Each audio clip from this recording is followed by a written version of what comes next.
ओम नमः शिवाय शिवजी सदा सहाय। ओम नमः शिवाय गुरुजी सदा सहाय।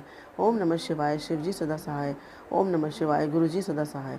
ओम नमः शिवाय शिवजी सदा सहाय। ओम नमः शिवाय गुरुजी सदा सहाय। गुरुजी के चरणों में कोटि कोटि प्रणाम करते हुए अपना माथा उनके चरणों में रख के उन्हें प्रणाम करती हूँ, नाक रगड़ के प्रणाम करती हूँ और सभी संगत जी को जय गुरु जी।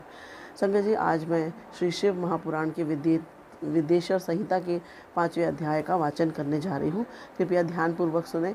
और आप सबसे एक और अनुरोध है, मेरा आग्रह है, विनती है, हाथ जोड़कर विनती है कि आप श्री शिव महापुराण का जो मैं वाचन कर रही हूँ, आप इसको जितनी दूर तक फैला सकते हैं फैलाइए, क्योंकि ये एक बहुत ही पुण्य का काम है। क्योंकि जो व्यक्ति चाहे या अनचाहे तरीके से, जाने या अनजाने तरीके से, किसी भी तरह से अगर शिव जी की कथा का श्रवण कर लेता है तो वो सभी पापों और कर्म बंधन से मुक्त हो जाता है। तो अगर हम सब प्रत्यक्ष या अप्रत्यक्ष रूप से इसके भागी बनते हैं तो हम भी कहीं कुछ न कुछ पुण्य कमा लेते हैं। तो मेरी आप सबसे ये विनती है, आग्रह है कि जितने ज़्यादा से ज़्यादा लोगों को आप इस वीडियो को फॉरवर्ड करते हैं या शेयर करते हैं ग्रुप्स में लोगों को, उतना ही ज़्यादा आप स्वयं भी पुण्य के भागी बनेंगे। तो ठीक है, मैं शुरू करती हूँ। 5वां अध्याय, भगवान शिव के लिंग एवं साकार विग्रह की पूजा के रहस्य तथा महत्व का वर्णन। सूत जी बोले, हे शौनक, जो श्रवण, कीर्तन और मनन इन तीनों साधनों के अनुष्ठान में समर्थ ना हो, वह भगवान शंकर के लिंग एवं मूर्ति की स्थापना कर नित्य उसकी पूजा करके संसार सागर से पार हो सकता है। छल न करते हुए अपनी शक्ति के अनुसार धनराशि ले जाए और उसे शिवलिंग अथवा शिव मूर्ति की सेवा के लिए अर्पित कर दे। साथ ही निरंतर उस लिंग एवं मूर्ति की पूजा भी करे। उसके लिए भक्तिभाव से मंडप, गोपुर, तीर्थ, मठ एवं क्षेत्र की स्थापना करे तथा उत्सव करे और वस्त्र, गंध, पुष्प, धूप, दीप तथा मालपुआ आदि व्यंजनों से युक्त भांति भांति के भक्ष्य भोज्य अन्न नैवेद्य के रूप में समर्पित करें। छत्र, ध्वजा, व्यजन, चामर तथा अन्य अंगों सहित राजोपचार की भांति सब वस्तुएं भगवान शिव के लिंग एवं मूर्ति पर चढ़ाए प्रदक्षिणा, नमस्कार तथा यथाशक्ति जप करें। आवाहन से लेकर विसर्जन तक सारा कार्य प्रतिदिन भक्ति भाव से संपन्न करें। इस प्रकार शिवलिंग अथवा शिव मूर्ति में भगवान शंकर की पूजा करने वाला पुरुष श्रवण आदि साधनों का अनुष्ठान न करे तो भी भगवान शिव की प्रसन्नता से सिद्धि प्राप्त कर लेता है। पहले के बहुत से महात्मा पुरुष लिंग तथा शिव मूर्ति की पूजा करने मात्र से भवबंधन से मुक्त हो चुके हैं। ऋषिगण बोले, मूर्ति में ही सर्वत्र देवताओं की पूजा होती है, परंतु भगवान शिव की पूजा सब जगह मूर्ति में और लिंग में भी क्यों की जाती है? सूत जी बोले, हे मुनिवरों, आप लोगों का यह प्रश्न तो बड़ा ही पवित्र और अत्यंत अद्भुत है। इस विषय में महादेव जी ही वक्ता हो सकते हैं। कोई पुरुष कभी और कहीं भी इसका यथार्थ प्रतिपादन नहीं कर सकता। इस विषय में भगवान शिव ने जो कुछ कहा है और उसे मैंने गुरु जी के मुख से जिस प्रकार सुना है, उसी तरह क्रमशः वर्णन करूँगा। एकमात्र भगवान शिव ही ब्रह्मरूप होने के कारण निष्कल यानी निराकार कहे गए हैं। रूपवान होने के कारण उन्हें सकल भी कहा गया है, इसलिए वे सकल और निष्कल दोनों हैं। शिव के निष्कल निराकार होने के कारण ही उनकी पूजा का आधारभूत लिंग भी निराकार ही प्राप्त हुआ है, अर्थात शिवलिंग शिव के निराकार स्वरूप का प्रतीक है। इसी तरह शिव के सकल या साकार होने के कारण उनकी पूजा का आधारभूत विग्रह साकार प्राप्त होता है, अर्थात शिव का साकार विग्रह उनके साकार स्वरूप का प्रतीक होता है। सकल और अकल अर्थात समस्त अंग आकार सहित साकार और अंग आकार से सर्वथा रहित निराकार रूप में होने से ही वे ब्रह्म शब्द से कहे जाने वाले परमात्मा हैं।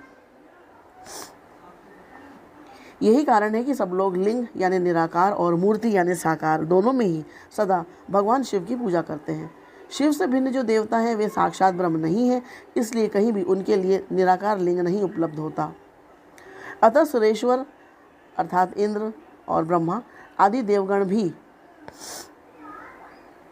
निष्कल लिंग में पूजित नहीं होते हैं। सभी देवगण ब्रह्म न होने से अपितु सगुण जीव होने के कारण केवल मूर्ति में ही पूजे जाते हैं। शंकर के अतिरिक्त अन्य देवों का जीवत्व और सदाशिव का ब्रह्मत्व वेदों के सारभूत उपनिषदों से सिद्ध होता है। वहाँ प्रणव यानी ओंकार के तत्व रूप से भगवान शिव का ही प्रतिपादन किया गया है।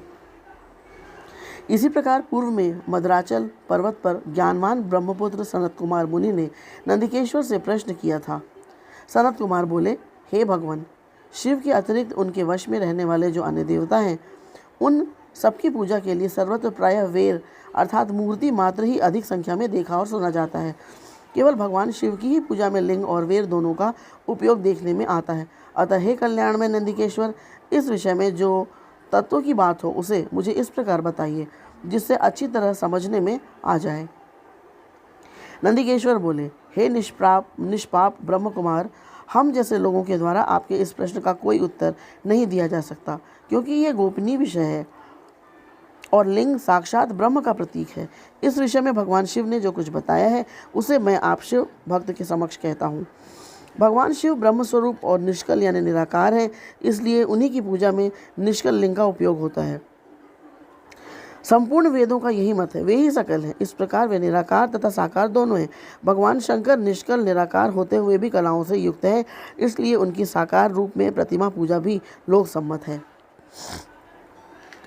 शंकर के अतिरिक्त अन्य देवताओं में जीवत्व तथा सगुणत्व होने के कारण वेद के मत में उनकी मूर्ति मात्र में ही पूजा मान्य है।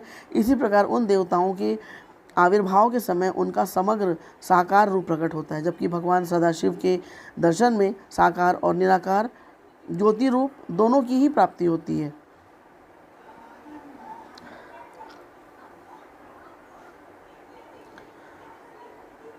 भगवान सदाशिव के दर्शन में साकार और निराकार अर्थात ज्योति रूप दोनों की ही प्राप्ति होती है। सनत कुमार बोले, हे महाभाग, आपने भगवान शिव तथा दूसरे देवताओं के पूजन में लिंग और वेर के प्रचार का जो रहस्य विभागपूर्वक बताया है वह यथार्थ है। इसलिए लिंग और वेर की आदि उत्पत्ति का जो उत्तम वृत्तांत है उसी को मैं इस समय सुनना चाहता हूँ। हे योगींद्र, लिंग के प्राकट्य का रहस्य सूचित करने वाला प्रसंग मुझे सुनाइए। नंदिकेश्वर बोले, हे वत्स, आपके प्रति प्रीति के कारण मैं यथार्थ रूप में वर्णन करता हूँ, सुनिए। लोक विख्यात पूर्व कल्प के बहुत दिन व्यतीत हो जाने पर एक समय महात्मा ब्रह्मा और विष्णु परस्पर लड़ने लगे। उन दोनों के अभिमान को मिटाने के लिए त्रिगुणातीत परमेश्वर ने उनके मध्य में निष्कल स्तंभ के रूप में अपना स्वरूप प्रकट किया। जगत का कल्याण करने की इच्छा से उस स्तंभ से निराकार परमेश्वर शिव ने अपने लिंग चिन्हन के कारण लिंग का आविर्भाव किया। उसी समय से लोक में परमेश्वर शंकर के निर्गुण लिंग और सगुण मूर्ति की पूजा प्रचलित हुई। शिव के अतिरिक्त अन्य देवों की मूर्ति मात्र की ही परिकल्पना हुई। वे देव प्रतिमाएं पूजित हो नित्य शुभ कल्याण को देने वाली हुई और शिव का लिंग तथा उनकी प्रतिमा दोनों ही भोग और मोक्ष को देने वाली हुई। इति श्री शिव महापुराणे प्रथमायाम विद्येश्वर संहितायाम शिवलिंग महिम वर्णनम नाम पंचमो अध्याय। इस प्रकार शिव महापुराण के अंतर्गत प्रथम विद्येश्वर संहिता में शिवलिंग की महिमा का वर्णन नामक 5वां अध्याय पूर्ण हुआ।